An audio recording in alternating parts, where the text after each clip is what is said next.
안녕하세요. 반갑습니다. 이번 시간 우리가 배울 내용은요. 조선의 군사제도에 대한 내용입니다.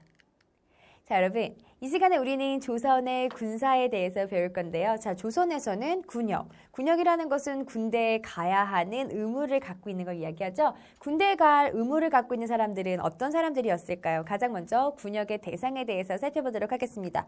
일단 군역의 원칙은요. 양인 개병의 원칙으로 군역이 이루어지죠. 그래서 군역이라고 하는 것은 군대에 가야 되는 역을 가지고 있는 사람들이고요. 기본적인 원칙은 양인이라면 모두 다 군대에 가야 된다. 양인개병의 원칙을 가지고 있답니다. 자, 그럼 여기서 한 가지 포인트 좀 정리해 드릴게요. 양인이라고요? 자, 우리가 신분제도를 통해서 이제 양인이라는 게 과연 어떤 사람들인지 좀 기억하실 필요가 있는데요. 조선시대 양인이라고 하는 사람들은요. 양반, 중인, 상민. 이들을 묶어서 양인이라고 이야기했답니다. 자, 그렇다면 조선시대에는 양인이라면 모두 다 군대를 가야 하고요. 그렇지만 너무나 어린 아이들이 군대에 갈 수도 없잖아요. 너무나 연세가 지극하신 할아버지가 군대에 갈 수는 없잖아요. 그래서 연령에 좀 제한을 두었죠. 몇 세부터 몇 세까지냐? 16세부터 60세까지의 양인 남자. 여자는 아닙니다. 여자 자체는 그쵸. 신분으로 구별되지가 않았기 때문에 자, 양인 남자들은 군대에 가야 할 의무를 가지고 있었다라는 거 기본적으로 기억해 주세요. 자, 여기서 우리가 중요한 포인트들, 좀 헷갈리기 쉬운 부분들을 선생님이 좀 소개해 드릴게요. 조선시대의 남자들의 구성을 한번 생각해 볼게요. 이렇게 있다면 전체적으로 남자는 크게 두 부류로 나누죠. 양인과 천민입니다. 자, 양인과 천민 중에서 천민은 자유민이 아니에요. 천민은 비자유민이기 때문에 자유도 없지만 군역을 해야 하는, 군대에 가야 되는 의무도 없었답니다. 그러니까 천민은 군대의 의무에서 제외가 돼요. 자, 그러면 양인이라고 하면 양반, 중인, 상민인데요. 이 중에서 양반은요, 크게 두 부류로 나눌 수가 있어요. 한 부류는 관리죠. 관리는 지금 현재 나라의 일을 담당하는 사람들이에요. 이런 말을 하죠. 나는 국가의 일을 담당하는 관리입니다. 관리이기 때문에 나라 일을 봐야 해요. 군대에 가지 않아요. 네, 이해가 되시죠? 그래서 양반들 중에서 관리는 군대에 가지 않아요. 양반들 중에서 관리가 아닌 사람들은 관리가 되기 위해서 과거 시험을 준비하는 학생들이겠죠. 그래서 또 하나 학생들도요. 저는 지금 과거 시험을 준비하기 위해서 공부하고 있거든요. 저는 지금 공부해야 되기 때문에 군대에 갈 수가 없어요. 그래서 이 관리와 학생들은 군역의 의무에서 제외가 되었답니다. 의무는 있지만 제외가 되고 있고요. 결국 양반들은 실질적으로 군대에 가지 않죠. 이해가 되시나요? 좋아요. 또 하나 중인 살펴볼게요. 중인도 사실은 관직이 높은 관직은 아니지만 기술관이라는 관직을 가지고 있죠. 관리거든요. 중인도 마찬가지로 저도 관리인데요. 네, 중인도 군대에서 의무가 군역에서 제외가 되는 대상입니다. 이해가 되세요? 결국은 군역의 의무를 갖고 있는 것은 양인이지만 실질적으로 군대에 가는 것은 상민들이죠. 이해가 되시죠? 특히 상민들의 종류는 크게 세 가지로 나눌 수가 있는데요. 농민이 있고요. 농사를 짓는 사람이에요. 수공업자와 상공업자들이 있어요. 이들이 상민인데 상민들도 모두 다 군대에 가는 건 아니랍니다.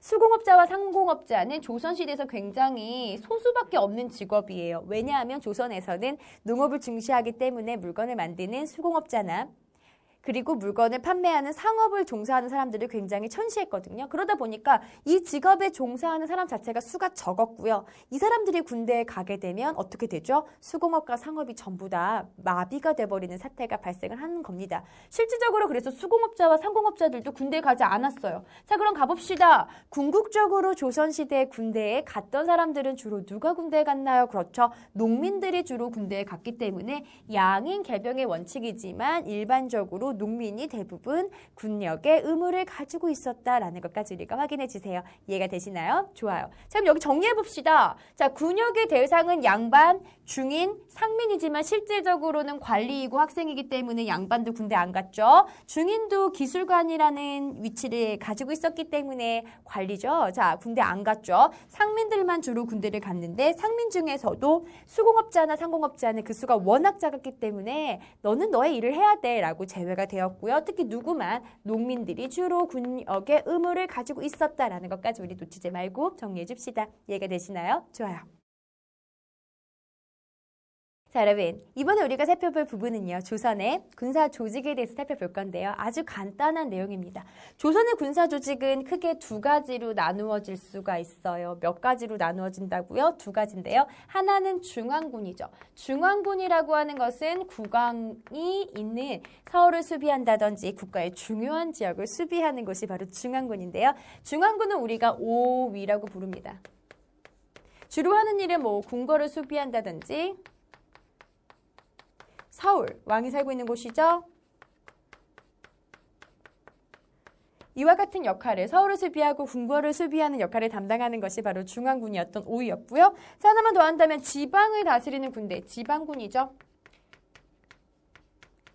지방군은 크게 종류를 나누어서 생각해 볼 건데요. 두 가지로 나누어 볼게요. 첫 번째는 병마절도사를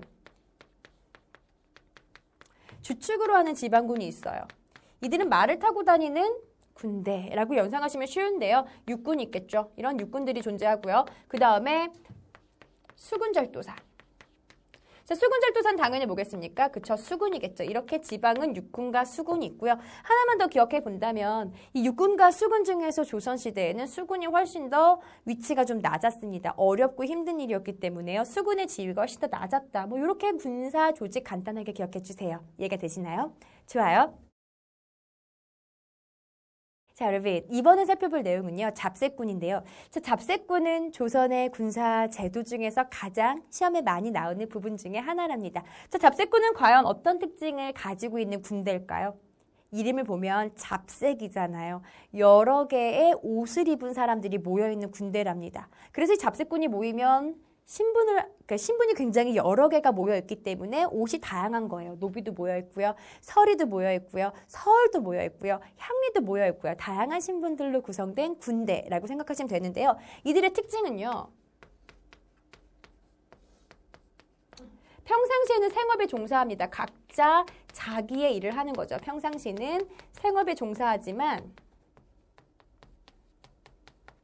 유사시, 여기서 말하는 유사시는 언제를 의미하는 걸까요? 그쵸? 전쟁이 일어났을 경우를 이야기하는 거죠. 유사시에는 뭐에? 그쵸? 병력으로 활용이 되죠.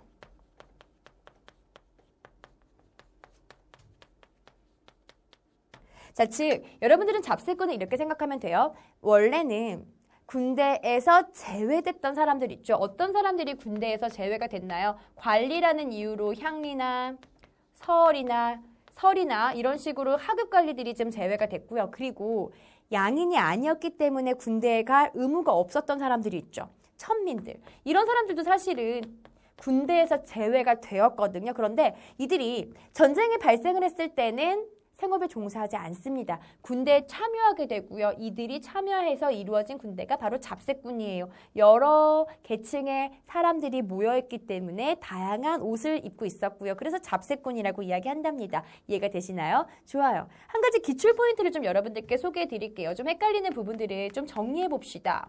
기출 포인트를 좀 확인해 본다면요. 이거죠. 우리가 알다시피 여러분 농민이요. 농민은 군대에는 들어가요, 안 들어가요? 그렇죠. 군대에는 들어가지만 농민은 잡세꾼에는 들어갈까요, 안 들어갈까요? 그렇죠. 잡세꾼에는 들어가지 않아요.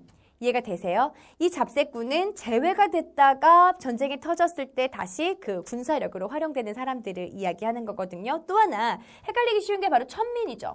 천민은 군대에는 들어가요, 안 들어가요? 그렇죠. 군대에는 들어가지 않죠. 그렇지만 뭐로는 들어가죠? 잡세꾼으로는 들어가죠. 헷갈리는 부분이기 때문에 놓치지 말고 확인해 줍시다. 이해가 되시나요? 좋아요.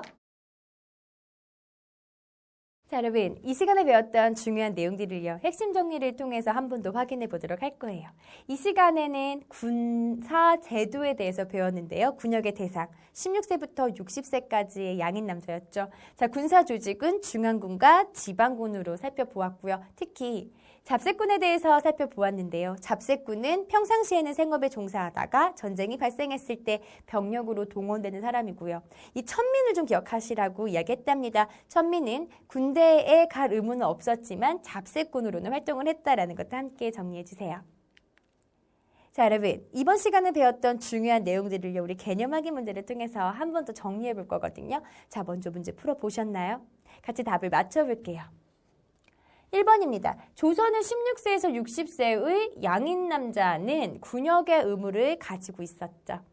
2번입니다. 굉장히 중요한 문제군요. 평상시에는 생업에 종사하고 유사시에는 병력으로 활용됐던 군대, 일종의 예비군이죠. 이걸 뭐라고 하냐면 잡새군이라고 표현하네요.